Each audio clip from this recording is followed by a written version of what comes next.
You know, as coach, we often have to find the areas where we are able to disclose.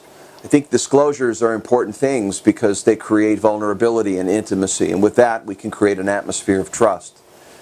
And one of the areas, or one of the pieces of me that I may not convey as much as I could, is my past of growing up as John Davidson's son. I don't share that a lot. It's not that I'm shameful about that. I don't have any resistance to it. It's just not necessarily relevant or necessary. The matter at hand is to focus on the person that I'm coaching and be where they are. But I feel that in a video like this, it may be of interest to you to hear something that applies to the coaching from that dimension. Growing up, my dad was a singing entertainer, still is. Most of his career was in the casino cities. And so I was a young man growing up around the casinos in Las Vegas, mostly, Lake Tahoe, Reno, Atlantic City, Branson, Missouri.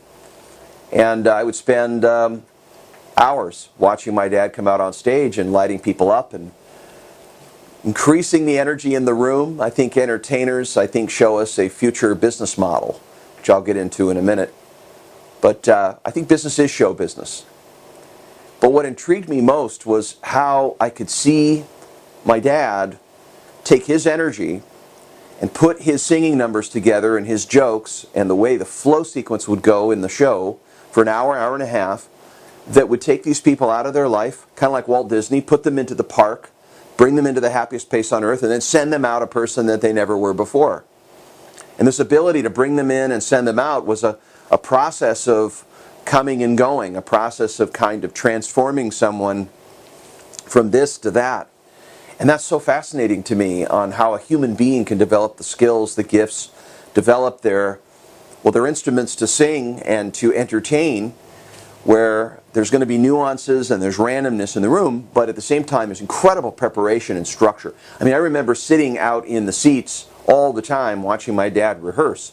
There were very dedicated and structured days, like clockwork, to make sure everything went off beautifully, the pianos were moved beautifully, the curtain was moved beautifully, the spotlights came out of the right way, the sound was the right way, the reverb was, all the tuning that went on for that 1 hour was exquisite.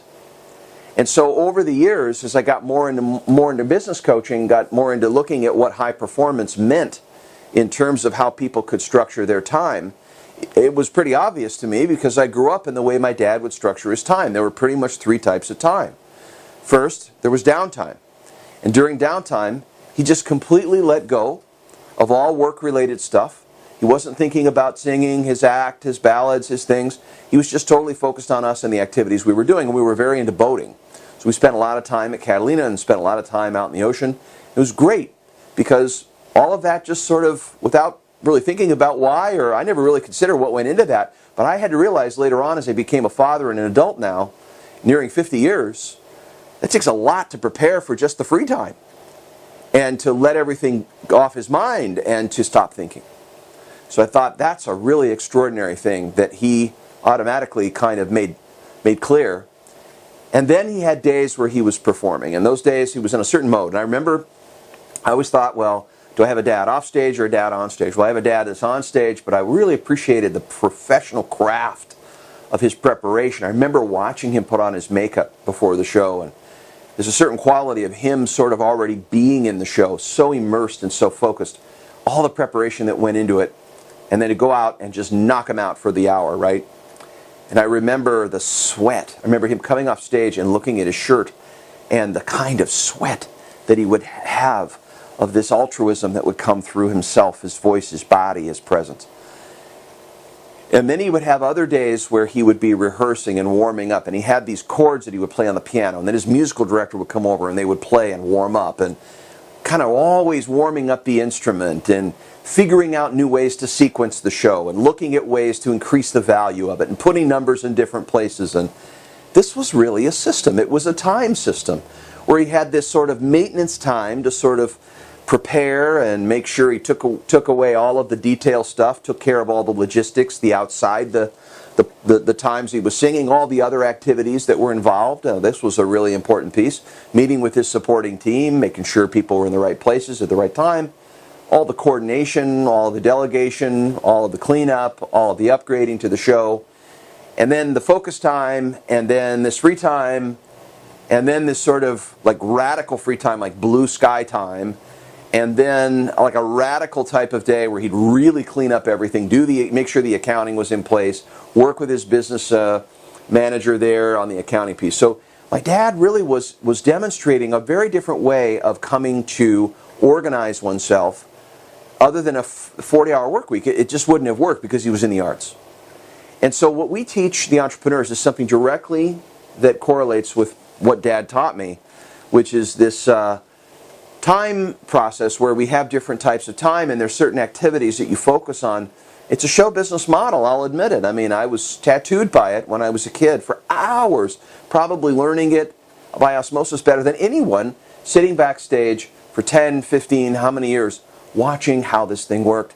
And as I grew up, I learned more about how that could work. And what I've been doing over the last 20 years is really helping this sort of process integrate into an entrepreneur's life, a professional practice, where the insurance person, financial planner, construction entrepreneur, IT entrepreneur, the service industries, legal, medical, real estate, financial services, they could create essentially a model very like Dad, where they would have these incredible days where they would come out and have game day and game-changing meetings and incredible, fantastic results that would come from it, and the preparation and the climactic moment that would come from that, and then this incredible downtime where they could sort of fall off their business life and go right into their personal life. And being able to plan that out, I think, and organize that strategically is a very fundamental thing to VIP coach. And so I'm very, very excited about developing more and more entrepreneurs, because I know that when they do this, one, their calling becomes more and more possible, more accessible. They can get to the real work they want to do. Two, they're very excited about the work. They become leaders that are more fun to work for because they're rested, they're rejuvenated. People love working with them because they're so excited. They have incredible optimism and energy. And they feel so prepared. They feel organized, like they're really on track with clear focus, and they can get to the things that really matter and stop doing all the things that really don't. You know, their not-to-do list becomes a very productive tool as well. So the accomplishments go up, the ability to get to what's important goes up, the ability to spend great quality free time goes up, their quality of preparation goes up, their performance goes up, their value in the marketplace goes up, so their earnings go up, but their quality of life goes up. And these all go up substantially together. Fusion, integration. So I'd be very excited if you're a person who's wanting to be coached and you're wanting that kind of finesse and polish, and you think there's some room in you to run your business like show business. I'd love to show that to you. I'd love to walk you through it. We've created a workbook for it. We've created audios for it. We've created a great track for it, so it's a no-brainer. And it makes it simple. And then you get your people involved. It gets really, really fun. And you start creating a team that can do it in such a way where it's almost autopilot, friction-free. Right? So they've set up all the days. You've got it in the calendar. You know who you're going to be meeting with. You know, it's like coming up like Babe Ruth. You know you're going to hit a home run. You're prepared for it. What can't you do, right? Confidence. So we're at highlevelperformance.com. I enjoyed this talk very, very much, and talking to you about my background and origins. And you can find my dad at johndavidson.com. See what he's doing lately. He is the greatest singing entertainer I have ever known, ever seen, ever will know, I think. They don't do it like that anymore. And so my dad is an icon, and I love him more than anything. He's one of my best friends, maybe my best friend.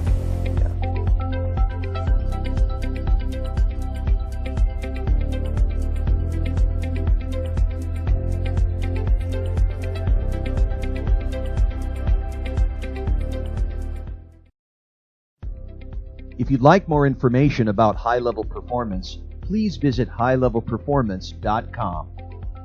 Please click on our coaching navigation button to learn more about our one-on-one coaching programs for business owners and their teams, and also to look into our high-level performance community.